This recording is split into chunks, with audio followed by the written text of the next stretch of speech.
शोभा नागरगोजे या चॅनलला लाईक आणि सबस्क्राईब करा. धन्यवाद.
मग मथुरेमध्ये आगमन झालं देवाचं.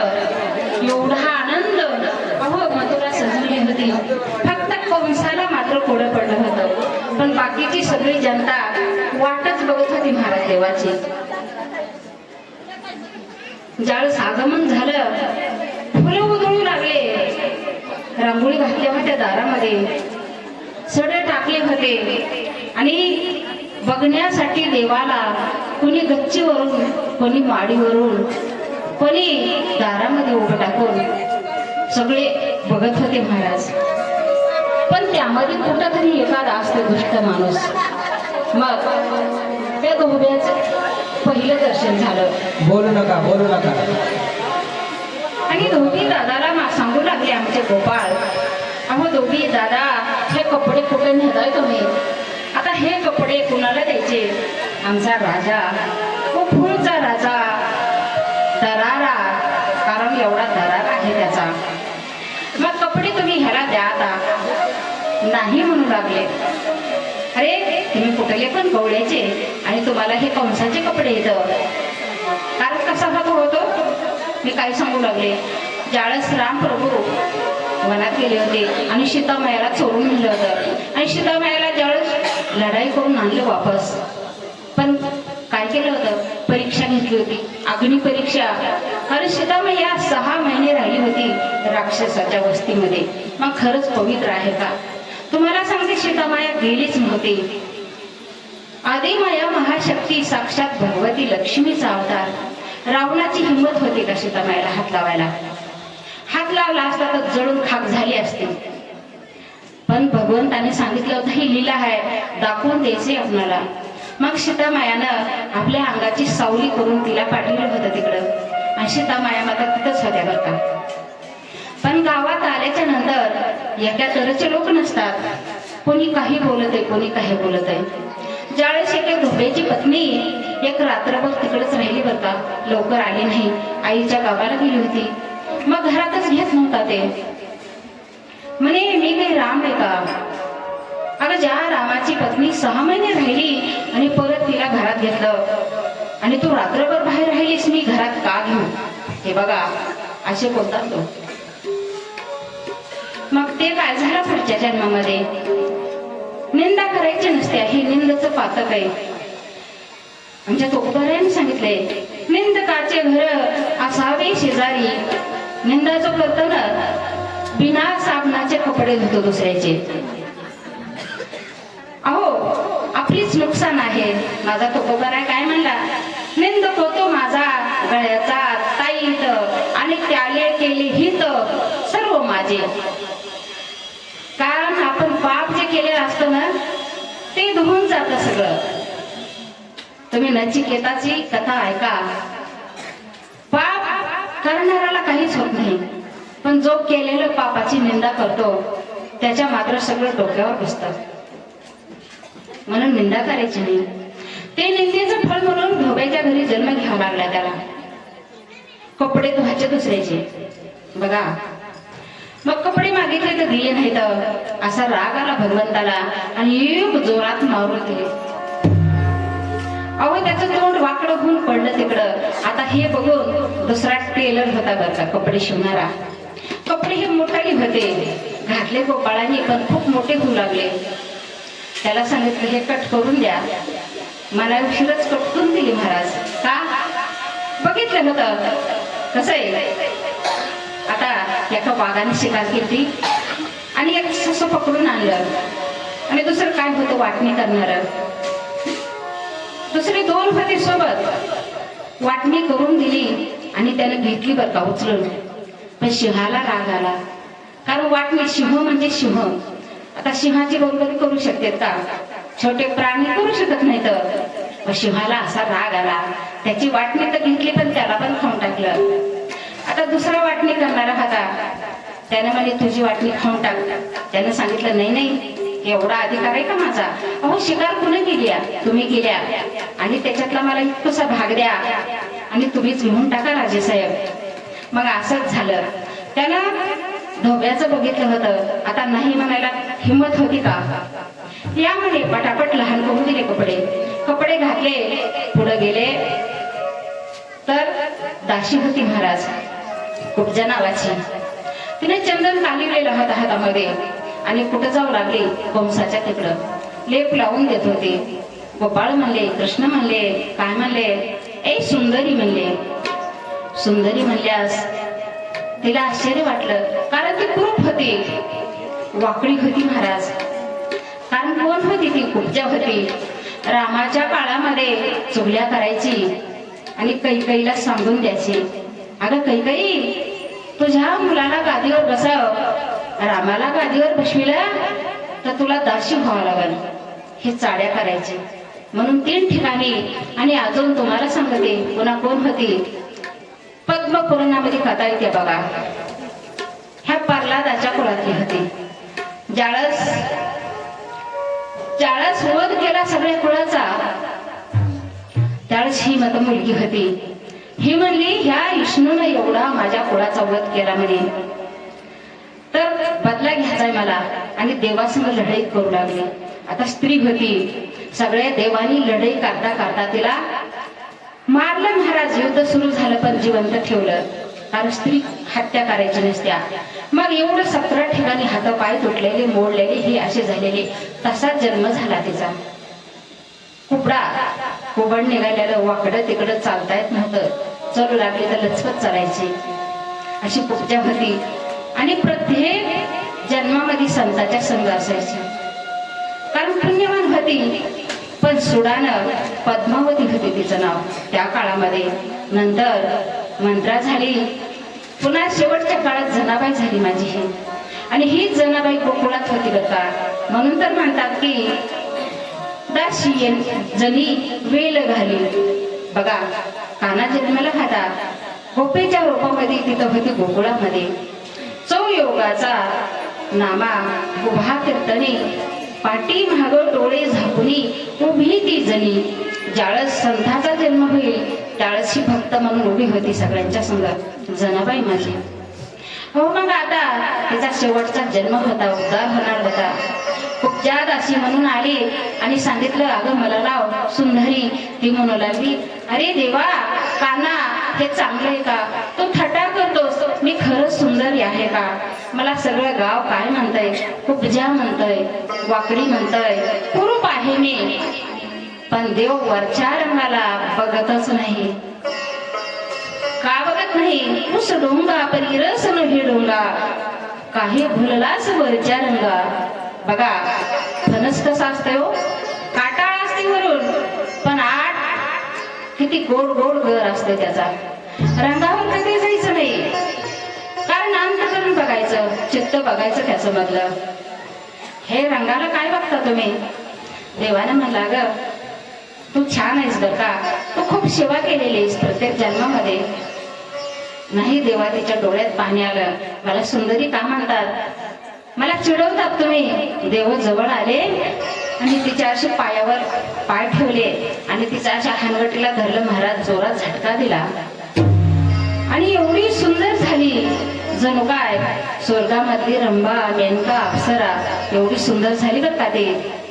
मग हात जोडले, म्हणू लागले, देवा माझ्या घरी चला. त्यांनी सांगितलं, नाही, पहिलं काम. फिरू लागले सगळ्या नगरामध्ये. फिरता फिरता त्या नंदाच्या वाड्यामध्ये गेले. एक मोठं सभागृह होतं महाराज. तिथं एवढा काय ठेवलं होता? धनुष्यबाण पूर्वजाचा होता. त्यांनी उचलून बघितला, तर बघितला, हातात घेतला, असा दोर लावला तर काढकन मोडून गेला. असं सांगितलं होतं, ज्यावेळेस हे हातात घेईल आणि हे धनुष्य मोडेल त्याच्याच हातानं मृत्यू होईल कंसाचं. ही बातमी सगळी कंसाला कळाली आणि घाबरला कंस. लगेच दुसऱ्या दिवशी सकाळी सभा भरली आणि सभेमध्ये चाणूर आणि अनेक प्रकारचे राक्षस गोळा केले होते महाराज. आणि हत्ती पण तिथं मदिरा पाजून हत्ती तयार करून ठेवला होता. मुष्टिक आणि चाणूर दोघांच्या अंगावर सोडले. मोठे बलवान पहिलवान होते बघा ते. पण हे एवढे राक्षसाने मारलेले ऐकतील का? दोघांना फिरवून आपली महाराज तिथं आणि हत्तीला तर असं धरलं आणि सोडलं, फिरवीला दरदरून फेकून बसलेलं हे कंसानं बघितलं आणि कंस पळू लागला उठून. पण जगाच्या मालकानं पळत जाऊन धरलं कंसाला, जमिनीवर पाडलं आणि वर बसला आणि कंसाला ठार मारून टाकलं. बोलिये भगवान की जय. कंसाचा वध झाला बरं का. आता सगळ्या गावात आनंद झाला. मग तिथून कुठे गेले? उग्रसेनाला बंदिस्त टाकलं होतं, त्यांना पण सोडविलं आणि वसुदेव देवकी यांना पण सोडविलं. सगळ्या गावात मिरवणूक काढली, आरत्या ओवाळीत होते, सत्कार करीत होते, जे कार होत होता जगाच्या मालकाचा. मग आले ते गोपाळ आणि नंद बाबा म्हणू लागले, झालं काम, आता चला वापस. देवानं सांगितलं, बाबा अहो बरेच कामं राहिलेत, मी येतो नंतर, व्हा पुढं. मग सगळे वापस आले महाराज. वापस आल्याच्या नंतर भगवान मात्र तिथंच राहिले, दोघ जण, राम आणि कृष्ण, बलराम आणि कृष्ण हा. अहो तिथे राहिल्याच्या नंतर त्यांची नोंद केली. लहानाचे मोठे झाले होते. आता त्यांना कसली विज्ञान काहीच नव्हते, फक्त गायी राखाय जात होते. पण संदीपानी ऋषीच्या आश्रमामध्ये उज्जैनला आहे ते, जा कधी मी जाऊन आलेले, आजही येते ते आश्रम. त्या आश्रमामध्ये विद्या ग्रहण करण्यासाठी भगवंताला पाठविलं आणि 64 कळा सगळे डाव पेच सगळं शिकून आले भगवंत.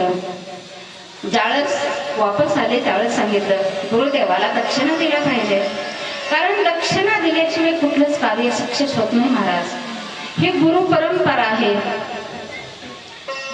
आता आपल्या परंपरेमध्ये भागवतामध्ये वाचन बघा, सोन्याचं आसन दिलेलं आहे. तुम्ही नाही देऊ शकत आणि मला पाहिजे बी नाही. सोन्याचं मला विरुद्ध आहे, मी सोन्याच्या सोनं घालीत नाही, थोडंफार घालते म्हणा, पण त्या लॉकरची भरती असते. सोनं म्हणजे कामाचं नाही आपल्या. असे दान यास म्हणजे कोण? आता खरं सांगते मी, आमच्या गावामध्ये काय झालं होतं, माझ्या 2 मैत्रिणी होत्या बरं का, आणि वृंदावनला पण नेलं होतं. पण त्यांना इतकी लाज वाटायची. म्हणे तशा ताई आमच्या घराच्या जवळ राहतात, आमच्या संग भजन करतात, जेवत्यात, उठत्यात, बसत्यात, पण आता आम्हाला लाज वाटायला पाय पाडायची. मैत्रिणी होत्या ना त्या. आता मैत्रिणी समजा कसं आहे, माझ्या मुलीला माहितीये, अहो मी फुकट नेलं होतं त्याला, कारण 9,000 भाडं होतं वृंदावनला. पण मैत्रिणी हे तर म्हणून फुकट नेलं होतं. पण अहंकार झाला होता त्यांना. फुलं मी टाकायचं नाही का. दुसऱ्या 2 मैत्रिणी होत्या माझ्या, कुठल्या पण दुसऱ्या गावच्या होत्या. अशा फुलं उधळून आणायच्या, गादीवर फुलं टाकायच्या, अशा लाजायच्या त्यांनी. मग विचारलं, तुम्ही असं का करीत होतात? म्हणे ताई, आता घरातून पाया पडाला, 70 बाहेर पाया पडाला, मस्त हाल आहे खरंच, पण आम्हाला सगळ्यात लाज वाटू लागली हो, लाज वाटू लागली. मी म्हणले, लाजायचं कारणच काय आहे? मी इथं बसल्यावर मैत्रीण नसते, कोणाची आई नसते, मुलगी नसते, कारण यासाच्या गादीवर बसले यासच समजायचं. तुम्ही परीक्षित माझ्यासाठी, कारण मी तुम्हाला जे असेल माझ्या बुद्धीला झेपल त्या पद्धतीने तुम्हाला मी ज्ञान द्यायले, आणि तुम्ही माझ्याकडून ज्ञान घ्यायलात. मग ज्ञान कोणाकडून घ्यायलात? तुम्ही गुरुकडून, यासाकडून घ्यालात. इथं बसायची ताकद नाही कोणाला. नारदाच्या गादीवर उभं टाकायचं आणि यासाच्या गादीवर बसायचं, कितीतरी पुण्य करावं लागते महाराज. सहज भेटते का हे? कधीच समजायचं नाही की ही आमची पाहुणी आहे, ही माझी आई आहे, ही माझी बहीण आहे. कारण इथं तुम्ही फक्त याच समजायचं आणि मी तुम्हाला परीक्षित समजणार आहे, कारण तुम्ही परीक्षितच माझ्यासाठी. आणि सांगणार तरी मी हे का? सांगितलं ना, निमित्ताचा धनी केला असे प्राणी. निमित्ताचं कारण आहे, मी सांगतच नाही. बुद्धी देणारा तो भगवंत आहे, आणि हे ज्ञान माझ्या गुरुचं आणि संताचं ज्ञान आहे. आता बघा, हे संत आपल्या पाठीशी आहेत, मला काहीच काळजीच नाही. अरे पटापट अंतरातून शब्द कोणी सोचतात. कधी मी अभ्यास केलाय का? कधी पाठ करून येते का मी? नाही. मग ही बुद्धी देणारा कोण असतं आपल्याला? भगवंत आणि संत असतात. मग ह्याच पद्धतीने गुरु दक्षिणा दिली पाहिजे. आणि गुरु तरी कसा असतंय सांगितलं, ब्रह्मनिष्ठ दयाळू असा गुरु, कारण त्यालाच माहिती नाही वेद. तेच इकडं लोभी धनाचा हे ते, आणि त्याच्याकडून तुम्ही जर विद्या ग्रहण केली तर विद्या कारण होत नाही, आपणाला ती पावन होत नाही आणि तुम्ही शिकले जात नाहीत. म्हणून गुरु आधी बघायला पाहिजे कसा गुरु आहे. ब्रह्मनिष्ठ पाहिले, वेदाचं चिंतन पाहिजे, देवाला जाणणारा गुरु पाहिजे. आता आजकाल लई देखावा चाललाय महाराज. मी वृंदावनामध्ये गेले होते तर सांगितलं बघा तिथं गेल्यास ब्रह्मानंद बाबाचं मला दर्शन झालं आणि आशीर्वाद साक्षात मला VIP तिकीट भेटलं हो मला 5 मिनिटामध्ये. कारण दर्शन करायला तिथं 1 महिना 2 महिना लागत आहे. अशी रांग लागत आहे 3-4 किलोमीटर अंतरावरून. फक्त रोडला उभं टाकायचं आणि ते सकाळी प्रदक्षिणाला निघतात बरं का. फक्त लांबून त्यांचा चेहरा दिसतोय असा. पण मी ज्यावेळेस गेले मला म्हणले साधवी आहे, महाराष्ट्रामधली आहे. कारण माझ्याच वेशात गेले होते मी. मला 10 बायकांची परवानगी दिली. ताई या म्हणे. तिकडे सगळी तपासणी केली, युट्यूबवर टाकलं कीर्तन वगैरे, हे ते साधवी आहे म्हणे. आणि लगेच दर्शन बघा 10 जणीला घेऊन आणि सत्कार केला आणि समोर बसून बोलायला भेटलं मला. ब्रह्मानंद बाबा साक्षात भगवंत, राधा राणीचं हृदय त्यांच्या हृदयामध्ये आहे. 20 वर्ष झालं किडण्या नाहीत त्यांना दोन्ही. कसे जगत असते बघा. एक किडनी नसली, औषध नाही, पाणी नाही, काहीच नाही. त्यांना विचारलं 20 वर्ष झालं दोन्ही किडण्या नाहीत तुम्हाला, तुम्ही कशावर जगत आहात? ब्रह्मानंद बाबा म्हणले एक किडनी माझा भगवंत कृष्ण आहे बाकी बिहारी, आणि एक किडनी ही राधा राणी आहे, त्याच्यावर जगत मी. मग असे साधू जीवनामध्ये भेटायला पाहिजे, पुण्य पाहिजे महाराज. मग गुरु दक्षिणा द्यायची. काय सांगू लागले, देखावे करणारे गुरु जास्त असतात. एका गुरुने सांगितलं ताई भागवत करणारे चांगले होते बरं का उत्तर प्रदेशातले. अशा स्टेजवर भागवत सांगितलं आणि एक चांगला नेता होता, काहीच कमी नव्हतं त्याला. आला आणि सगळ्यांच्या समोर, मीडियाच्या समोर, कॅमेऱ्याच्या समोर दक्षिणा द्यायची मला 3 लाखाची. साधूने सांगितलं नाही मला एवढी दक्षिणा पाहिजेच कशाला, मला नाही पाहिजे. नाही पण त्यांना काय करायचं होतं, एवढ्या लोकांना दाखवायचं होतं ना किती दानशूर आहे. अहो दक्षिणा दिली, अंगठी पण घातली बरं का भागवत करता करता. आणि दुसऱ्या दिवशी घरी जाऊन म्हणाले तर मला खूप अडचण आहे, दिलेली दक्षिणा वापस द्या. आता दिलेली दक्षिणा वापस घेतात का हो? मग असले आजकाल निघाले तर बघा साधूच्या वेशात आणि गुरुच्या वेशात. बरं एवढंच नाही, साधारण गुरु होता हो महाराज. आजकाल म्हणतात ना 100 रुपया दक्षिणा दिला आणि गुरु केला. त्या गुरुचं बघा तुम्ही आधी कसली पवित्रता आहे का त्याच्यात, आणि लोभी आहे का बघा तुम्ही. कुठेही फसू नका बरं का. सांगून गेलेत आमचे साधू संत. असाच गुरु होता, एक दिवस घरी गेला, शिष्यानं बोलिलं होतं, गेला 4 दिवस पाहुणचार झाला, सत्कार केला आणि वापस निघाला. त्यावेळेस त्या गुरुचं मन गेलं कशावर, दारात घोडी बांधलेली होती शिष्याच्या. त्या घोडीला बघून गुरु काय म्हणू लागला. अहो त्याने लटकच अंगात आला, नाटक केलं बरं का अंगात. मी त्याच्या विरोध आहे, अंगात बिंगात काही येत नसतंय. सांगा मला 8 दिवस आंघोळ्या नाही का आणि अंगात येतंय म्हणे. अरे देव काय भाजीपाला आहे का बाजारचा, कुणाची अंगात येणार नाही येणार. नकाच्या चोंबळी झाल्या, केसाईच्या जटा वळल्या. आता हिमालयामध्ये कितीतरी तपश्चर्या करीत बसले तर त्यांना देव भेटला नाही. आणि अशा तुम्ही घर पारसे आणि त्यांच्या अंगात येते का देव? बिलकुल येत नाहीये. तुमचा मनोविकार आहे आणि हे नाटक आहे बरं, बंधुगिरी आहे. मग अंगात आले आणि नाटक करू लागले. काय म्हणू लागले, घोडी घोडी घोडी. बघा आता ते कसे म्हणू लागले, जुलून म्हणू लागले, जणू काय अंगातच आले घोडी घोडी. शिष्या बी तेवढ्याच, कारण गुरु तसा शिष्या. कुणाचा होता मग शिष्य? असं का म्हणे माझ्या घोडीवरच मन गेले, आता थांबा. शिष्या लगेच समोर आला आणि त्या गुरुला सत्कार केला होता. असाच कोणतरी चांगली शाल होती बरं का त्याच्या अंगावर, 1000 रुपयाची. आता त्या शिष्याने परत नाटक केला. ते म्हणू लागला, त्याच्या अंगात आणायचं नाटक केलं आणि म्हणू लागला शाल जोडी शाल जोडी शाल जोडी. बघा आता हे लक्षात आलं गुरुच्या. गुरु म्हणू लागले फसला आपलं, आता मंत्र बदलावं लागतंय आपल्याला. लगेच म्हणाले तर तुझं तुला माझं मला, तुझं तुला माझं मला. हे बघा असे गुरु आहेत आजकाल. पण संदीपानी गुरु तसे नव्हते. अरे भगवान, तुम्ही जगाचे मालक, विद्या घेण्याचं काही काम होतं का? पण तुम्ही विद्या घ्यायला आलात तेवढं माझं परम भाग्य आहे. काहीच पाहिजे नाही मला. जे काय पाहिजे असेल तर गुरुमाईला विचारा. भगवान गुरुमाईकडे गेले आणि सांगू लागले, मैया काही पाहिजे का तुम्हाला? पण मैयाचा एक मुलगा वारला होता. समुद्रामध्ये आंघोळ करायला गेला आणि वारला होता बरं का. हिला माहिती होतं की साक्षात भगवंत आहे. काय अशक्य आहे त्यांना. सांगितलं गुरुच्या दक्षिणेमध्ये माझा मुलगा पाहिजे मला. अहो देवाने त्यांचा मुलगा आणला बरं का. जाऊन काळाकडे गेले आणि मुलगा वापस आणला आणि ही गुरु दक्षिणा म्हणून देऊन टाकली. देवाचं शिक्षण झालं, वापस आले. वापस आल्याच्या नंतर दाऊ ह्याचं लग्न झालं. रेवत नावाचा राजा होता आणि त्यांची मुलगी होती रेवती. तिच्या बरोबर लग्न झालं. भगवंत मोठे झाले. पुढं मैयाला वाटू लागलं, देवकी मैयाला आता ह्याचं पण लग्न करावं. आता लग्न कुठं कुणासंग करायचं? देवाला माहिती होतं की अवतार घेऊन जी जन्मलेली आहे रुक्मिणी ती कुठं आहे. आणि त्या विदर्भ देशाचा राजा होता बरं का, भीमक राजा.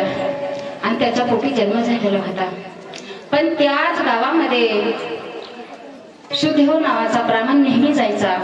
देवाच्या रूपाचं सौर्यांच्या गोष्टी सांगायचा. हे ऐकून रुक्मिणीला अत्यंत आनंद व्हायचा आणि एवढी प्रसन्न व्हायची. मनोमन भगवंताला मननच वरलं होतं. तिला सांगत होत, मला जर पती भेटेल तर फक्त श्रीकृष्णच भेटावा. रात्रदिवस तेच चिंतन होतं महाराज मनात. पण तिचा भाऊ होता. त्या राजाला 4 मुलं होते आणि त्यातलाच एक मुलगा होता रुक्मी. त्याचा मित्र होता शिशुपाल.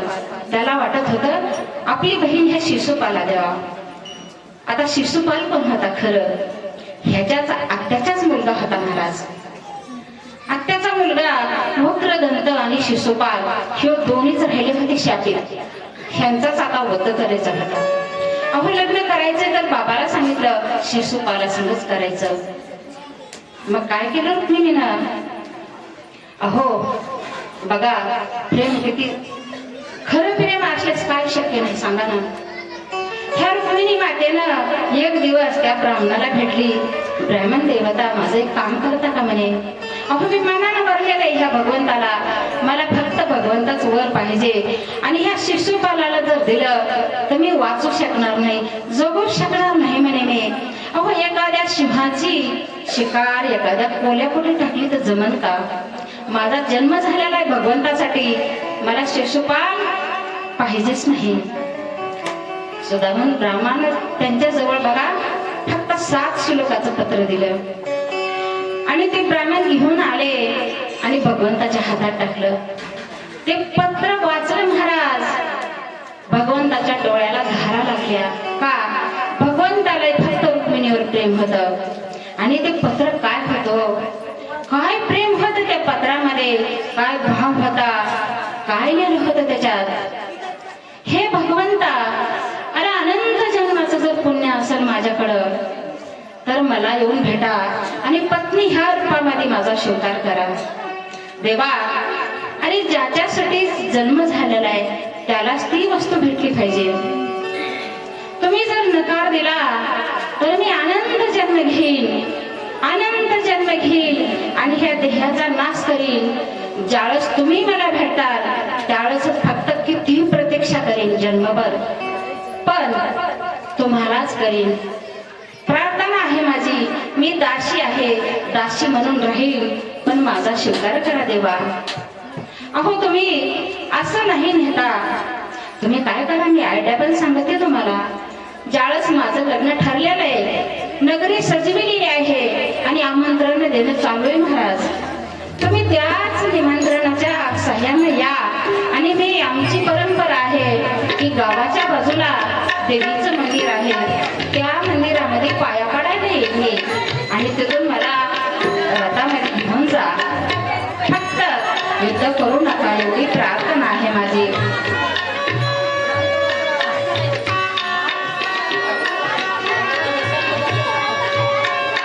महिलांना ना बोलू नका कुणी. नवरा नवरी सजविले असले तर इकडे काय करा, अक्षदा वाटून ठेवा आणि त्यांना वाजत गाजत घेऊन यायचं. शांतता पाळा.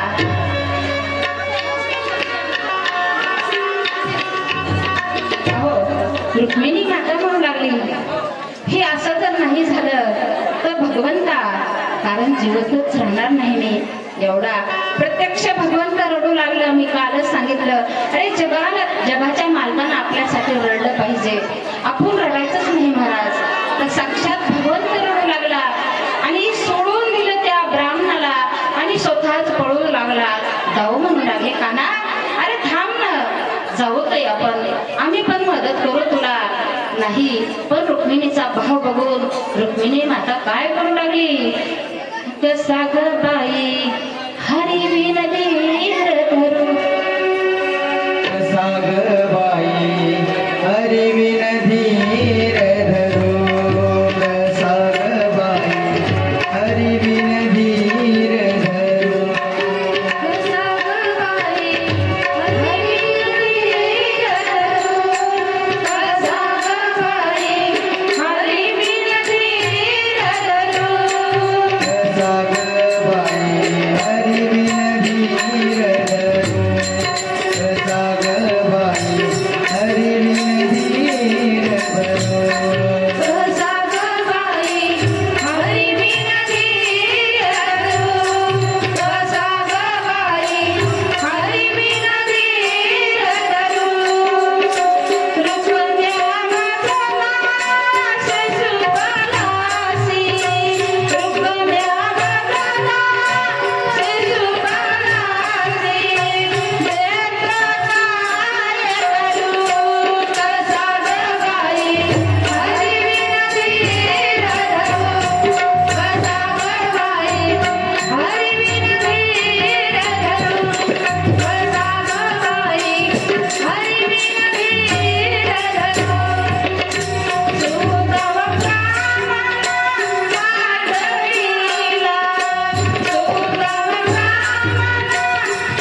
पाठविला, येईना काय करू, कसा ग बाई हरी विनदी धरू, कसा ग बाई हरी विनदी धरू, कसा ग बाई हरी विनदी धरू.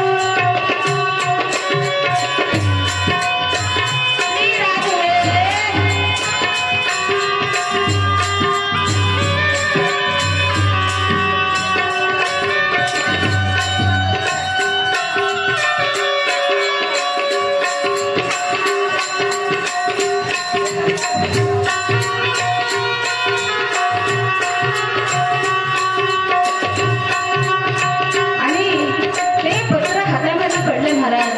वाढ्याच्या वेगाने परमात्मा धावून गेला आणि रुक्मिणी माता मंदिरात आली होती. राजाने स्वागत केलं आणि या भगवंत म्हणू लागले, पण त्यांना माहिती नव्हतं हा कोणत्या उद्देशाने आले. तर अहो स्वागत केलं जगाच्या मालकाचं. त्यांना वाटलं हे लग्नाला आले तर शिशुपाळाच्या. सगळी तयारी झाली आणि माता राणी ज्यावेळेस मंदिरात आली, जगाचा मालक भगवंत तिथे पोहोचले. अहो रथ घेऊन भर चौकात उभं टाकले आणि त्यावेळेस रुक्मिणी माता तिच्या सख्या सगळ्या आल्या होत्या बरं का. मग लोक म्हणतात पळवून आणलं, नाही पळवून नाही आणलं. हात दिला, स्वतः रथात चढली, रथात बसली आणि सगळ्याच्या समोर भगवंताने इकडं आणलं. इकडं जाऊ भया तयारीतच होते बरं का, कारण वराड सजविलेलं होतं सगळं. आणि फक्त घेऊन यायचं होतं इकडं आणि नंतर लग्न करायचं होतं. मग तसंच झालं. अहो ते घेऊन ज्यावेळेस येऊ लागले त्यावेळेस रुक्मिणीला कळालं, धावत मागे आला आणि युद्ध छेडलं महाराज. पण रुक्मिणीने प्रार्थना केली का, किती असलं तर भाऊ माझा, ह्या शुभ मुहूर्तावर भावाला मारू नका बरं का, सोडून द्या. मग देवानं काय केलं, केस कापले, अपमानित केलं रुक्म्याला आणि सोडून दिलं. रुक्म्यानं पण केलं महाराज, आता वापस जायचं नाही घरामध्ये, मला दुसरंच नगर बसविलं आणि इकडंच राज्य करू लागला. आणि रुक्मिणीला घेऊन भगवंत आले बरबा कुठं, द्वारका नगरीमध्ये आलेत का, या चालेल. आओ मेरी सखियां मुझे मेहंदी लगा दो, आओ मेरी सखिया मुझे मेहंदी लगाओ, मेहंदी लगा दो मुझे सुंदर सजा दो, मेहंदी लगा दो मुझे सुंदर सजा दो, श्याम सुंदर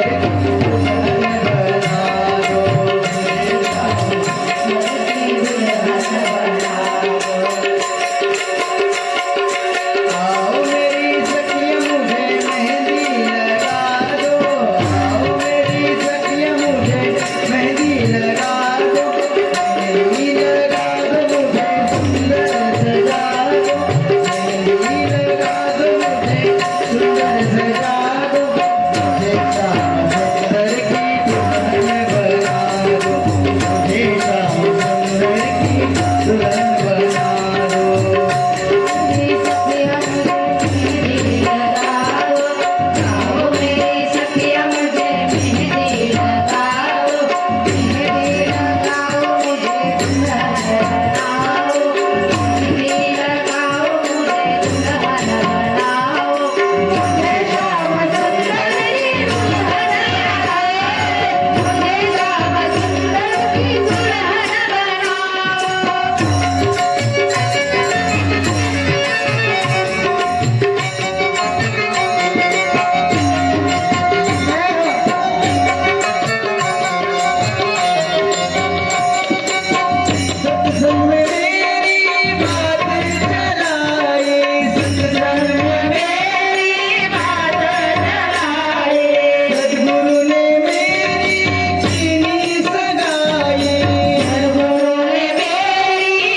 नवरा नवरीच्या मामाने हजर व्हायचं बघा मंडपामध्ये. चला मामा चला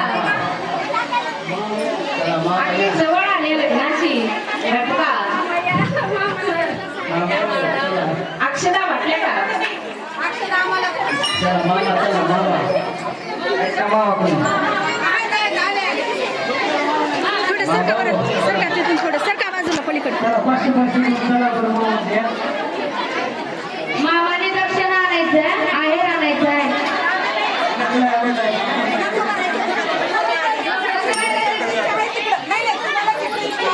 लहान दैवत आलेले आहेत. मामा मामीचं का अगदी जवळ आला टाइम. पलीकडून मंगलाष्टिका म्हणावं लागते मला. चालू केले आता.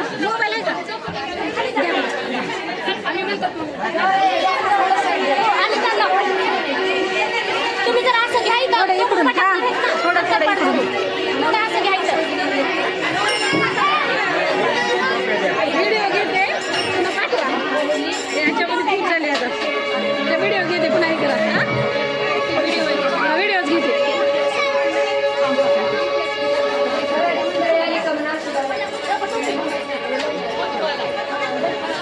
अक्षदा पोहोचला का सर्वांना?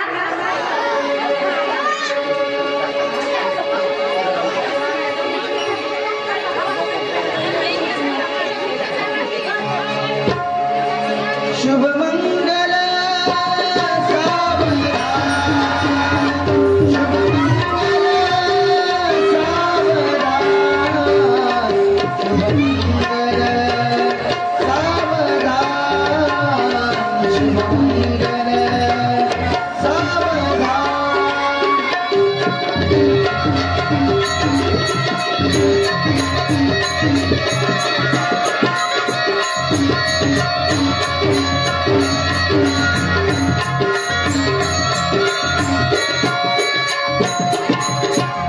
पुष्पमालार्पण तेरी चरणियाँ गजानना पुष्पमालार्पण तेरी चरणियाँ गजानना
काशीलिंगेश्वर नगरात काय वाजत गाजत, काय वाजत गाजत, पुण्यात माझी ग, नगरे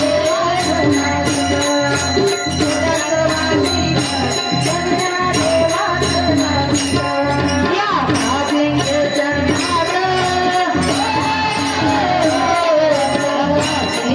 नगरात काय वाजत गाजत,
वा खूप छान.